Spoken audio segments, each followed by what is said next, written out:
معیار کیا ہے؟ تحریر میں اس کا خاکہ بھی سورۃ الاحزاب کی آیت نمبر 71 کی روشنی میں پیش کیا گیا ہے۔ جی، جہاں عظیم کامیابی کا ذکر ہے۔ ہاں، جہاں عظیم کامیابی کو صرف اور صرف اطاعت یعنی عملی فرما برداری سے مشروط کیا گیا ہے۔ اس سے یہ ثابت ہوتا ہے کہ کامیابی کسی جامد حالت کا نام نہیں، بلکہ ایک مسلسل عملی جدوجہد اور احکامات پر عمل پیرا ہونے کا نام ہے۔ یہی وہ مقام ہے جہاں یہ تحریر محض مسئلے کی نشاندہی پر ختم نہیں ہوتی، بلکہ ایک تفصیلی لائحہ عمل بھی پیش کرتی ہے۔ انسان کو اس عملی تضاد سے نکالنے کے لیے تحریر میں 3 بنیادی اصولوں یا اقدامات پر زور دیا گیا ہے۔ وہ 3 اقدامات کیا ہیں؟ اگر معاشرہ اس زوال سے نکلنا چاہتا ہے تو یہ 3 قدم اٹھانا ناگزیر ہیں۔ سب سے پہلا قدم یہ ہے کہ کتاب کو محض بغیر سمجھے پڑھنے کے بجائے اس کے فہم اور ادراک پر زور دیا جائے۔ فہم یعنی انڈرسٹینڈنگ۔ بالکل، جب تک کسی پیغام کا مطلب، اس کا سیاق و سباق اور اس کا تقاضا سمجھ میں نہیں آئے گا، اس پر عمل کرنے کا سوال ہی پیدا نہیں ہوتا۔ زبان کے فرق اور غور و فکر نہ کرنے کی عادت نے انسان کو اس پیغام کی روح سے دور کر دیا ہے۔ شعور اور فہم کے بغیر کوئی بھی عمل محض ایک رسم بن کر رہ جاتا ہے۔ فہم اور ادراک واقعی پہلی اور سب سے اہم سیڑھی ہے۔ جب انسان کو یہ سمجھ آ جائے کہ اس سے تقاضا کیا ہے تو پھر وہ اس جانب قدم بڑھا سکتا ہے۔ مصنف نے اس کے بعد دوسرے قدم کے طور پر انفرادی زندگی کے کڑے جائزے کی بات کی ہے۔ جی، یہ کڑا جائزہ یا جسے ہم سیلف ایویلویشن کہہ سکتے ہیں، عملی زندگی میں کیسے لاگو کیا جا سکتا ہے؟ یہ دوسرا قدم دراصل انسان کے اندرونی احتساب کا نام ہے۔ اس کا مطلب یہ ہے کہ انسان دن کے اختتام پر اپنے اعمال کا بے لاگ تجزیہ کرے۔ وہ یہ دیکھے کہ دن بھر میں اس نے جتنے بھی فیصلے کیے، ان میں سے کتنے فیصلے اصولوں اور دی گئی ہدایات کے تابع تھے اور کتنے فیصلے محض ذاتی خواہشات، مفادات یا معاشرتی دباؤ کے تحت کیے گئے۔ ایک طرح کا آڈٹ کرنا اپنے دن کا۔ ایگزیکٹلی۔ کیا دکان پر سودا بیچتے وقت سچ بولا گیا یا منافع کی خاطر جھوٹ کا سہارا لیا گیا؟ کیا کسی سے اختلاف کے وقت عدل سے کام لیا گیا یا غصے اور انا کو آگے رکھا گیا؟ یہ انفرادی اور روزمرہ کا احتساب انسان کو اس کے اپنے تضادات سے روشناس کرواتا ہے۔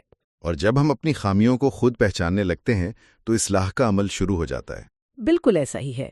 اور پھر تیسرا اور ختمی قدم یہ ہے کہ انسان جو کچھ اس فہم اور احتساب کے نتیجے میں سیکھے، اسے اپنی عملی زندگی کے ہر شعبے میں، چاہے وہ معیشت ہو، سیاست ہو یا خاندانی معاملات ہوں، بغیر کسی ہچکچاہٹ کے نافذ کرے۔ یہ تینوں اقدامات فہم، احتساب اور نفاذ ایک بہت ہی منطقی اور ٹھوس لائحہ عمل فراہم کرتے ہیں، اور اس تحریر کا اختتام جس خوبصورت انداز میں کیا گیا ہے وہ ان اقدامات کی اہمیت کو مزید اجاگر کرتا ہے۔ جی، مصنف نے آخر میں محبت، سکون، برکت اور خاندانی نظام کی مضبوطی کے لیے دعا کی ہے۔ یہ دعا محض ایک اختتامی کلمہ نہیں ہے، بلکہ یہ اس بات کی طرف اشارہ کرتی ہے کہ ان تمام اصولوں پر عمل کرنے کا سب سے پہلا، براہ راست اور خوبصورت اثر انسان کی انفرادی نفسیات اور اس کے خاندانی نظام پر پڑتا ہے۔ اس اختتامی پیغام میں واقعی ایک بہت گہری نفسیاتی حقیقت چھپی ہے۔ آپ دیکھیں، جب کسی انسان کے قول اور فعل میں تضاد ہوتا ہے تو وہ شعوری یا غیر شعوری طور پر ایک اندرونی تناؤ، منافقت اور بے سکونی کا شکار رہتا ہے۔ وہ اندر سے پرسکون نہیں ہوتا۔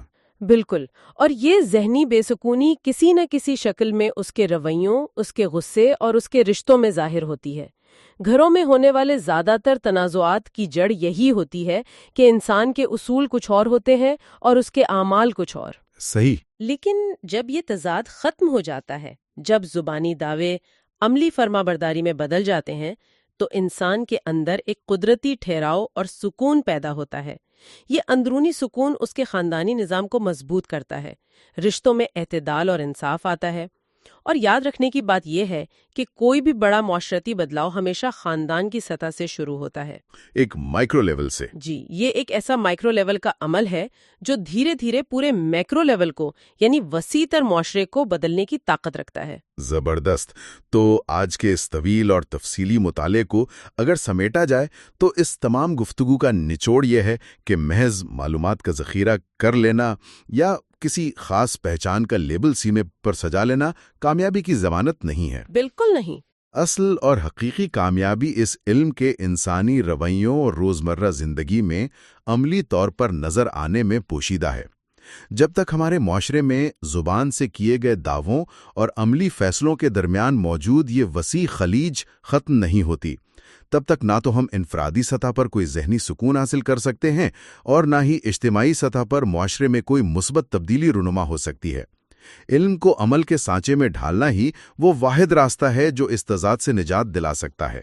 میں اس بات سے 100% متفق ہوں، اور اس پورے جائزے اور موجودہ حالات کو دیکھتے ہوئے آخر میں غور کرنے کے لیے ایک ایسا خیال ذہن میں ابھرتا ہے جو ان تمام باتوں کا خلاصہ بھی ہے اور مستقبل کے لیے ایک بہت بڑا سوال بھی۔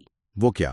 اگر محض زبانی دعوے اتنے ہی ناپسندیدہ ہیں اور حقیقی کامیابی کا سارا دار و مدار عملی اطاعت اور نفاذ پر ہے، تو غور طلب بات یہ ہے کہ آج کے اس جدید دور میں ہمارے خاندانی نظام کے بکھرنے، معاشرتی بے حسی اور ہر طرف پھیلی ہوئی ذہنی بے سکونی کی اصل وجہ کوئی بیرونی دباؤ یا سازش نہیں ہے، تو پھر کیا ہے؟ بلکہ شاید اس کی اصل وجہ یہ ہے کہ ہم نے شعوری یا غیر شعوری طور پر عقیدے کو محض ایک برانڈ سمجھ کر اپنا لیا ہے تاکہ ہماری ایک سماجی شناخت بنی رہے، لیکن بدقسمتی سے ہم نے اس کا مکمل آپریٹنگ سسٹم اپنی روزمرہ کی زندگی کے فیصلوں میں کبھی انسٹال ہی نہیں کیا۔ عقیدے کا برانڈ اور زندگی کا آپریٹنگ سسٹم، یہ واقعی ایک ایسا سوال ہے جو بہت دیر تک ہمارے ذہنوں میں گونجتا رہے گا اور ہمیں اپنے فیصلوں پر نظر ثانی کرنے پر مجبور کرے گا۔ آج کے اس تفصیلی جائزے میں شامل ہونے کا اور اس قدر گہری بصیرت فراہم کرنے کا بہت شکریہ۔ علم اور شعور کو بیدار کرنے کا یہ سفر یوں ہی جاری رکھیے گا۔